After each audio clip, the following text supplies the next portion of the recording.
अस्सलामुअलैकुम, मैं हूँ chef Rukhsana. Welcome to my YouTube channel best to learn with Rukhsana. जैसा कि आपको पता है कि कल की रात बहुत ही मुबारक थी और तमाम लोगों ने इबादत की और आज सभी की रोज़े होंगे, तो इसीलिए मैं आज ये स्पेशल डिश लेकर आई हूँ रोज़ेदारों के लिए, ताकि वो रोज़ा रखने के बाद खूब पेट भर के खाना खाएँ, अल्लाह ताला का शुक्र अदा करें।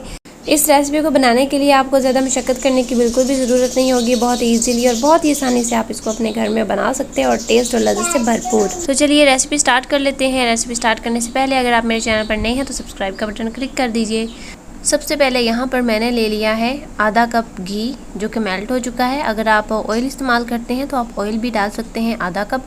और यहाँ पर मैंने 3 से 4 मीडियम प्याज ले लिए थे, जिनको मैंने अब कट करके इसमें ऐड कर दिया है और इसको हम लाइट सा ब्राउन कलर आने तक और सॉफ्ट होने तक पकाते हैं।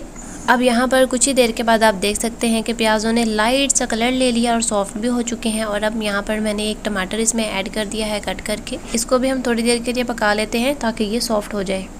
1 से 1.5 मिनट के बाद टमाटर जो है वो सॉफ्ट हो चुके हैं। और अब यहाँ पर मैं इसमें 1 टेबलस्पून होममेड मसाला मैंने रेडी करके रखा हुआ है, वो मैंने इसमें ऐड किया। इसकी रेसिपी मैंने ऑलरेडी अपने चैनल पर दी हुई है, आप चेक कर सकते हैं। इसका लिंक मैं डिस्क्रिप्शन बॉक्स में दे दूँगी। ये होममेड मसाला बहुत ही ज़बरदस्त और बहुत ही टेस्टी है।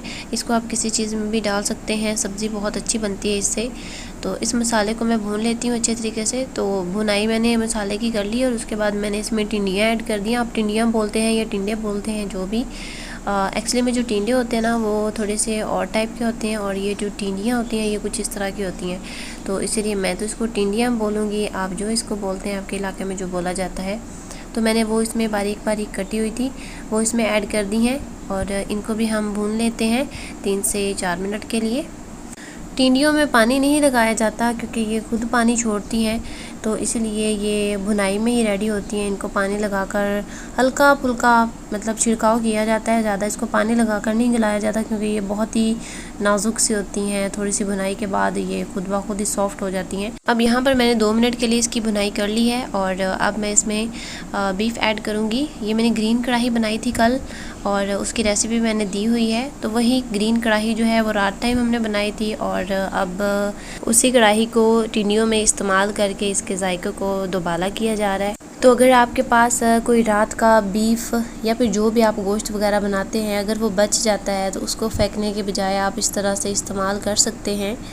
तो अगर आपके पास मतलब आप कुछ बनाते हैं बीफ या फिर कुछ भी अपने घर में बनाते हैं, उसकी हड्डियां भी बच जाती हैं ना, तो शोरबा बच जाता है, तो उसको भी आप ना फेंका करें। इस तरह आप सब्जियों में इस्तेमाल करके अपनी सब्ज़ी को ज़्यादा टेस्टी और बहुत ही मज़ेदार बना सकती हैं। तो ये मैंने इस तरह से इसको यूज़ कर लिया है। तो अगर आपके पास नहीं भी है तो आप सिंपल टिंडियाँ बनाना चाहते हैं तो आप क्या करें कि आप सिंपल टिंडियों की 4 मिनट के लिए भुनाई कर लें। तो मैं 2 मिनट के लिए भुनाई करने के बाद उसमें ये ग्रीन कढ़ाई ऐड की थी और अब इसको 2 मिनट के मज़ीद भूनूंगी।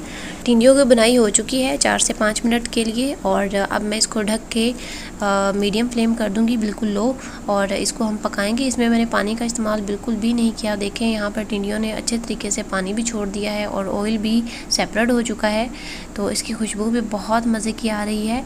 तो अगर आप गोश्त ना डालना चाहें, सिंपल टिंडियाँ भी बनाना चाहें, तो आप जो मैंने होममेड मसाला बनाना आपको सिखाया है आप इसमें वो यूज़ करें। उसमें ना तो आपको अदरक लहसुन कुछ भी आपको ऐड नहीं करना पड़ेगा, सारा झंझट ही ख़त्म हो जाता है। एक तो आप सब्ज़ी बहुत जल्दी बना लेती हैं और ऊपर से आपको अदरक लहसुन बनाओ, उसका मसाला बनाओ, ये करो वो करो, ये सारे झंझट दूर हो जाते हैं और सालन भी बहुत ही मज़े का और बहुत ही टेस्टी बनता है। तो उस रेसिपी को आप लाजमी देख लीजिएगा क्योंकि वो आपका किचन हैक है, तो आप उसको ज़रूर अपने किचन में रखा करें। वो मसाला इतना ज़्यादा टेस्टी है कि आप उसको टिक्का बोटी बना रहे हैं तो उसमें, कबाब बना रहे हैं तो उसमें यूज़ कर सकते हैं।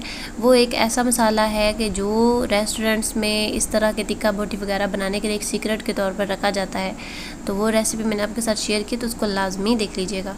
अब यहाँ पर मैंने इसको चेक कर लिया है, ये कुक हो चुकी हैं और पानी भी ड्राई हो चुका है इनका। और अब मैं इसको डिश आउट कर लेती हूँ। सारी मैंने जो टिंडियाँ थी वो मैंने एक प्लेट में, सर्विंग प्लेट में ट्रांसफ़र कर ली हैं। और अब हम इसको कोरिएंडर और उसके बाद ग्रीन चिलीज़, इनके साथ हम इसको सजा देते हैं। सो ये हमारी बहुत ही मज़ेदार, बहुत ही टेस्टी डिश रेडी हो चुकी है। बहुत ही ईजीली आप इसे अपने घर में बना सकते हैं और इसे ज़रूर अपने घर में ट्राई कीजिएगा। अपना फ़ीडबैक ज़रूर दीजिएगा और उसके बाद आप कमेंट बॉक्स में मुझे ज़रूर कमेंट कीजिएगा कि आपको ये रेसिपी कैसी लगी।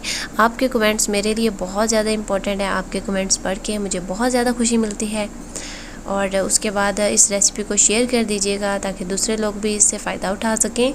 और इसी के साथ मुझे दीजिए इजाज़त। मिलते हैं एक नई रेसिपी के साथ। Thanks for watching.